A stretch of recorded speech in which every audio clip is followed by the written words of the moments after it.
विद्यार्थी मित्रों, हिंदी सुलभ भारती 5वीं कक्षा में आपका फिर से स्वागत है। पाठ्यपुस्तक पृष्ठ क्रमांक 5 सुनो और दोहराओ। पाठ तीसरा, योग्य चुनाव। सुधा शर्मा उन्होंने ये पाठ लिखा है। कहानी के स्वरूप में यह पाठ यहाँ पर लिखा गया है, दिया गया है। एक राजा और उसके मंत्री, उनकी जो बातचीत चल रही है। मंत्री अपने राजा से कहते कि मुझे अब सेवा मुक्त करवा दो, सेवा मुक्त करने की विनती करते हैं। और राजा उनको क्या कहता है और फिर दूसरा मंत्री किसे चुना जाता है, कैसे चुना जाता है, वह इस पाठ में कहानी के स्वरूप में दिया गया है। राजा मंगलसेन के मंत्री जगतराम बूढ़े हो चुके थे, बूढ़े वृद्ध आदमी। उन्होंने राजा से स्वयं को सेवा मुक्त करने की विनती की। स्वयं यानी खुद। जगतराम ने राजा से स्वयं को सेवा मुक्त करने की विनती की, यानी कि मैं अब बहुत साल तक मंत्री बन के रहा और मैं अभी बूढ़ा हो चुका हूँ, इसलिए मुझे इस सेवा से, इस मंत्री पद से मुझे मुक्त कीजिए। ऐसा वो राजा मंगलसेन से विनती करता है। राजा मंगलसेन ने कहा, आप पहले अपने जैसे सेवाभावी, परोपकारी और ईमानदार मंत्री का चुनाव कर लीजिए। सेवाभावी, सेवा की भावना वाला। परोपकारी, दूसरों की भलाई करने वाला। ईमानदार, नेक, सच्चा या विश्वसनीय। राजा मंगलसेन मंत्री जगतराम से कहता है कि उसके पहले आप अपने जैसे, यानी कि आप जैसे सेवाभावी, परोपकारी और ईमानदार मंत्री का चुनाव कर लीजिए। चुनाव यानी कि चयन। तभी आपको सेवा मुक्त किया जा सकता है। जगतराम ने आदेश दिया, जगतराम मंत्री ने आदेश दिया, राज्य में ढिंडोरा पिटवा दो कि राज्य के नए मंत्री का चयन अगले गुरुवार को किया जाएगा।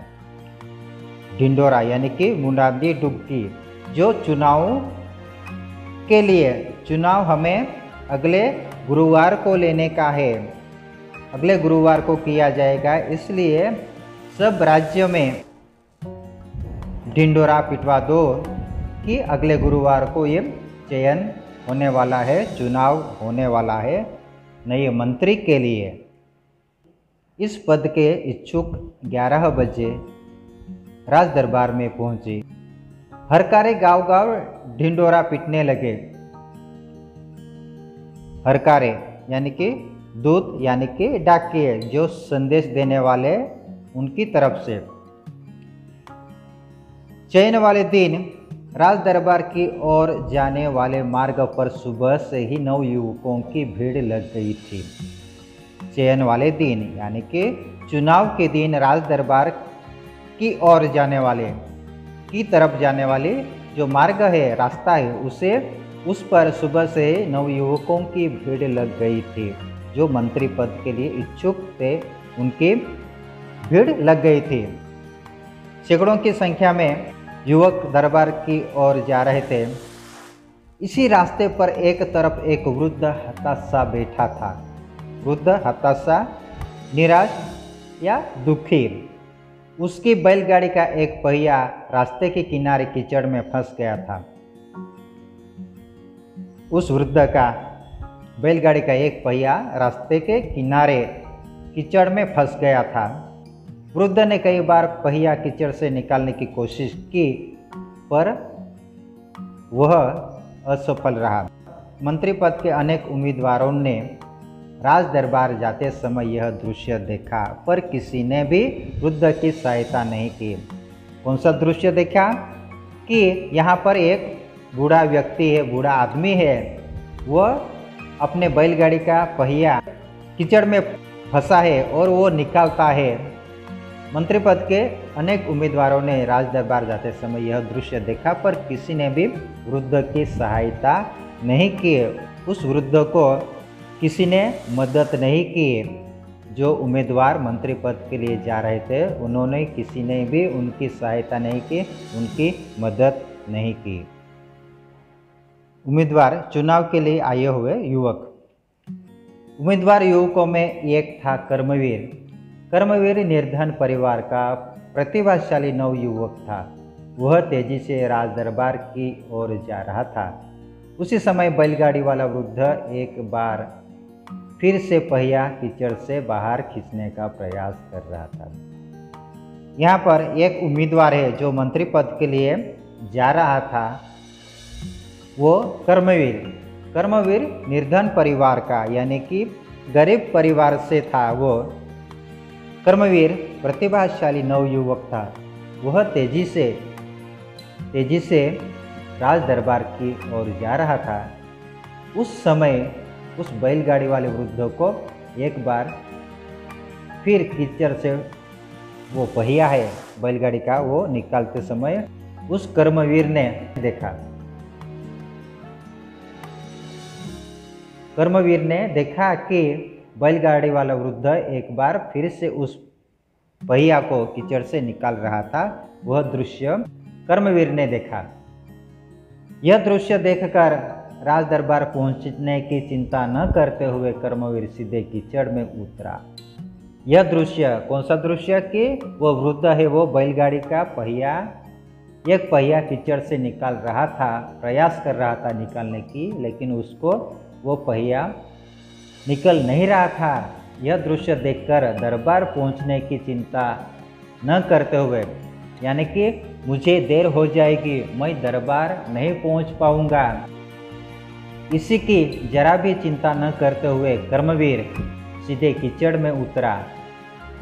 जोर लगाकर उसने बैलगाड़ी का एक पहिया कीचड़ से बाहर निकाला।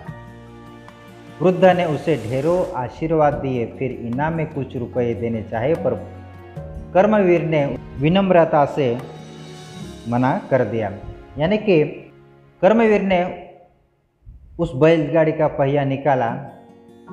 उसके बाद उस वृद्ध ने उसे ढेरों आशीर्वाद दिया, अनेक आशीर्वाद दिए, और आशीर्वाद देने के बाद भी उन्होंने इनाम में बख्शिश के रूप में कुछ रुपये देने चाहे, पर कर्मवीर ने उसे विनम्रता से विनती पूर्वक उसे मना कर दिया। उस इनाम को लेने के लिए उन्होंने मना किया। देर हो जाने की आशंका से भागते दौड़ते कर्मवीर दरबार पहुंचा। अभी पहले ही देर हो गई है, लेकिन अभी उस बैलगाड़ी का पहिया निकालने के बाद उसे लगता है कि अभी देर हो गई है, इसलिए वो भागते दौड़ते कर्मवीर दरबार पहुंचा, राज दरबार पहुंचा। वह हाँफ रहा था, क्योंकि वो भागते दौड़ते आया था, इसलिए वह हाँफ रहा था। उसके कपड़े कीचड़ से सने थे, यानी कि जो गीली मिट्टी है, कीचड़ से चिपकने वाली गीली मिट्टी, उससे वो उसके कपड़े सने थे। सारे उम्मीदवार उसे देखकर हंसने लगे, क्योंकि कर्मवीर के कपड़े मिट्टी से यानी कि कीचड़ से सने थे। इसलिए सारे उम्मीदवार जो उसके साथ आए हुए थे वो उसे देखकर हंसने लगे। तभी बैलगाड़ी वाला वृद्ध भी वहाँ पहुँचा। कहाँ पहुँचा? राज दरबार में। वह वृद्ध कोई और नहीं बल्कि स्वयं मंत्री जगत राम थे। वह बैलगाड़ी वाला वृद्ध कोई दूसरा वृद्ध बूढ़ा आदमी नहीं था, बल्कि वह स्वयं मंत्री जगत राम थे।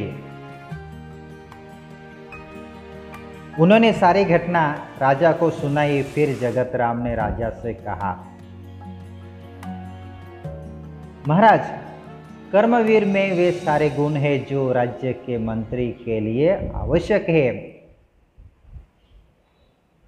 जो बीती हुई बात है वो उन्होंने राजा से कहे, और फिर राजा से वो कहते हैं कि महाराज, कर्मवीर में वे सारे गुण हैं जो राज्य के मंत्री के लिए आवश्यक है।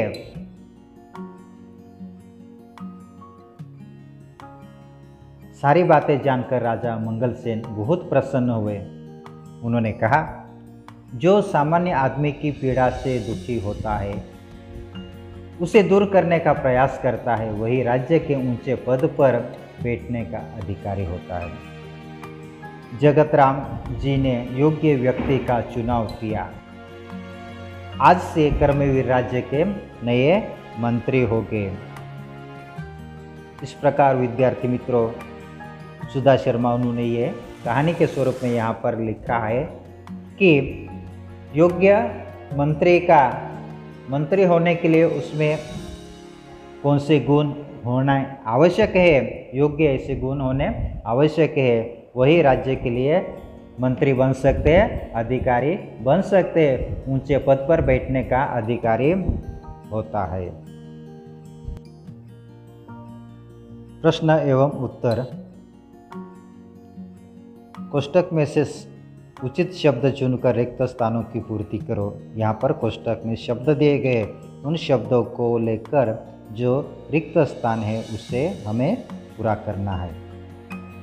दरबार, कर्मवीर, उम्मीदवार, सेवा मुक्त, कीचड़। जगतराम ने राजा से स्वयं को रिक्त स्थान करने की विनती की। उत्तर, जगतराम ने राजा से स्वयं को सेवा मुक्त करने की विनती की। दूसरा, वृद्ध की बैलगाड़ी का एक पहिया रास्ते के किनारे रिक्त स्थान में फंस गया था। उत्तर, वृद्ध की बैलगाड़ी का एक पहिया रास्ते के किनारे कीचड़ में फंस गया था। सारे रिक्त स्थान कर्मवीर को देखकर हंसने लगे। सारे उम्मीदवार कर्मवीर को देखकर हंसने लगे। भागते दौड़ते कर्मवीर रिक्त स्थान पहुंचा। भागते दौड़ते कर्मवीर दरबार पहुंचा। आज से रिक्त स्थान राज्य के नए मंत्री हो गए। आज से कर्मवीर राज्य के नए मंत्री हो गए। निम्नलिखित प्रश्नों के उत्तर एक एक वाक्य में लिखो।